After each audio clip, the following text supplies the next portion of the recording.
J'ai longtemps parcouru l'Inde en solitaire avec mon petit sac à dos, mais il me manquait quelqu'un pour partager le bonheur.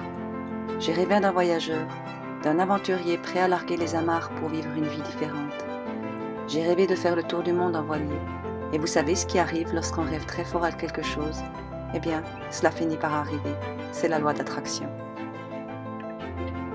En 2013, Tom est entré dans ma vie, une rencontre digne d'un conte de fées.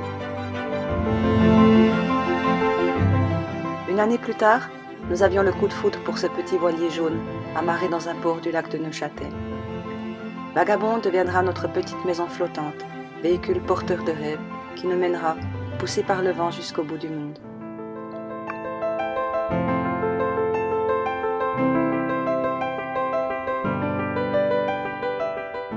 Moi, j'avais aucune expérience de la voile, mais j'ai toujours rêvé de faire un voyage en voilier. Les voiliers m'ont toujours fait rêver.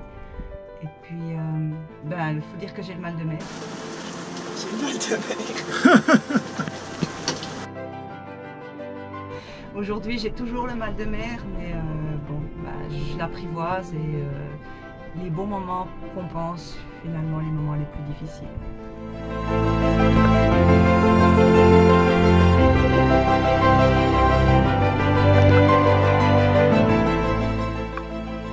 On a voulu échapper à la routine, ne pas perdre sa vie à vouloir la gagner pour avoir toujours plus, mais se contenter d'une vie simple. C'est un retour aux valeurs essentielles.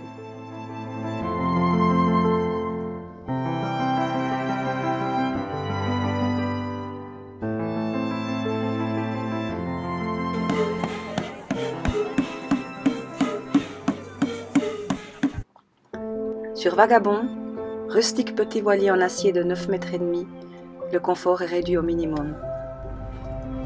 Alors là, c'est notre espace de vie. Assez large, hein, quand même. Voilà. Cosy. Il y a notre salle à manger, hein.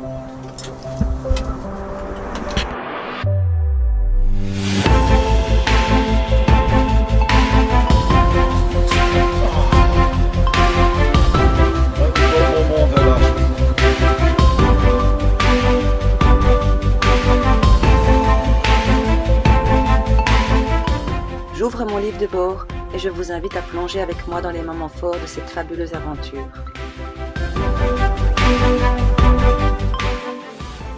Ce n'est pas la destination qui compte, c'est le chemin pour y arriver.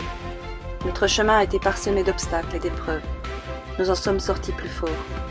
On rêvait d'aventure, eh bien on a été servi. C'est la vie, avec son lot de chance, mais aussi de malchance. Le tout, c'est de rester positif.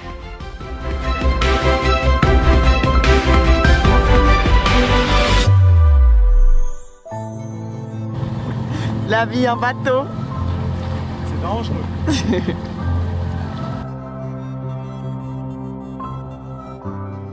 Donc c'est vraiment dur la vie, mais en même temps le moral il est bon. Et puis c'est magnifique de passer si beaucoup de temps à la barre, d'observer l'océan, le ciel. On est encore beaucoup plus proche qu'avant, et ça fait plaisir. Le grand navigateur Éric Tabarly a dit un jour que le voilier est de loin le moyen le plus lent, le plus inconfortable, le plus coûteux, le plus dangereux et le plus humide pour quitter un endroit où l'on se trouve particulièrement bien et rejoindre un endroit pas forcément prévu, où l'on n'a rien à faire. Il n'a pas tort, il faut être un peu fou, non?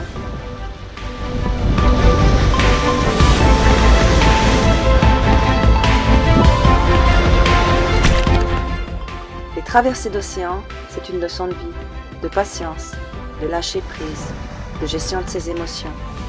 Une leçon qui demande une grande force mentale, beaucoup d'endurance, du courage, un esprit positif et optimiste, croire en soi, avoir confiance. Mais aussi apprendre à vivre à deux dans un espace aussi restreint, se supporter, se soutenir, s'entraider. Le bateau devient notre petit microcosme, monastère flottant, hors du temps, hors du monde. Seul, si petit au milieu de cette immensité océanique, en symbiose avec l'océan et le bateau.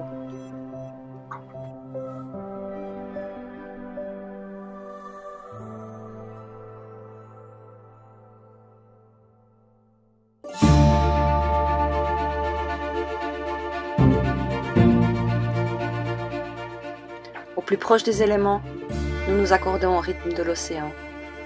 Nous le contemplons d'un coucher de soleil à l'autre. Nous jouons avec ces longues vagues puissantes, nous offrant des surfs interminables, purs moments d'extase. Nous connaissons la valeur du temps et de chaque mille gagné. Le corps s'habitue à être malmené par la houle. Il est continuellement à la recherche d'équilibre, en train de compenser les mouvements. Il fournit un effort considérable, très fatigant à la longue. À bord de Vagabond, à chacun son tour de profiter du lit de la classe supérieure ou du plancher de la classe inférieure, le sol, qui d'ailleurs est l'endroit le plus confortable du bateau, car c'est là que l'on ressent le moins les mouvements et l'espace est si étroit qu'on y est bien calé.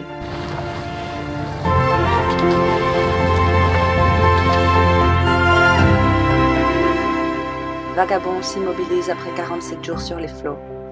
J'ai le sentiment d'être arrivé au bout du monde, et une chose est sûre, je suis arrivé au bout de moi-même. J'ai dépassé mes limites physiques et mentales. Nous avons passé les 13 derniers jours à la barre en nous relayant jour et nuit, 24 heures sur 24, sans relâche. On est entré en collision avec une baleine et elle nous a cassé le safran du régulateur d'allure. Alors on barre. Après on aura barré 1000 knots à la main pour le faire. Cette épreuve nous a rapprochés. Tom s'est montré très fort et m'a soutenu plus que jamais. Parfois, quand j'étais terrassée par la fatigue et le mal de mer, il gérait toute la nuit. Comment tenait-il le coup? Il est devenu mon héros.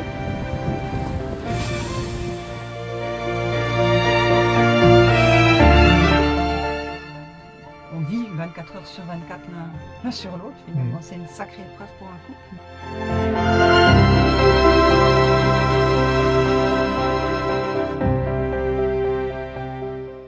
Il faut travailler pour pouvoir financer notre projet. Donc on rentre régulièrement en Suisse pour travailler. Et ça permet aussi d'apprécier encore 2 fois plus cette vie qu'on a ici, cette chance qu'on a ici finalement de pouvoir profiter du temps.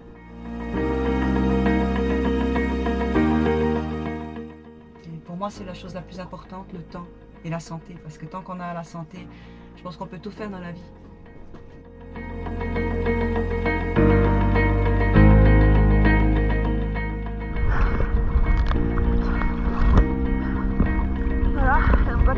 Là, il y a beaucoup de vent. Et là, c'est pour tout ce qu'il y a là sous le. C'est extraordinaire. Je suis pas vraiment. Je suis un poisson. Je suis devenu un poisson.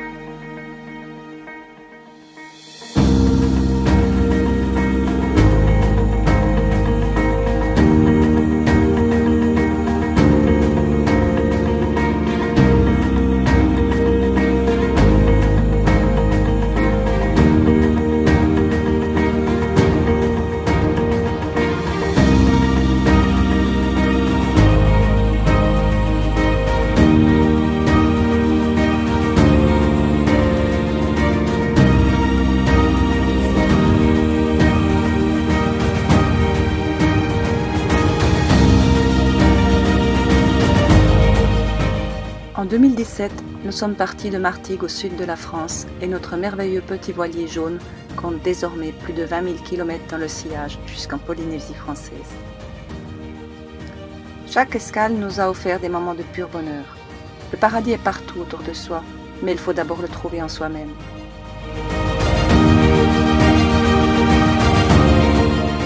Les rencontres font la beauté d'une escale. On oubliera les paysages, mais jamais les gens. Les amis garderont à jamais une place dans notre cœur. On voyage non pas pour changer de lieu, mais d'idées, et pour aller à la rencontre de l'autre. On voyage pour vivre,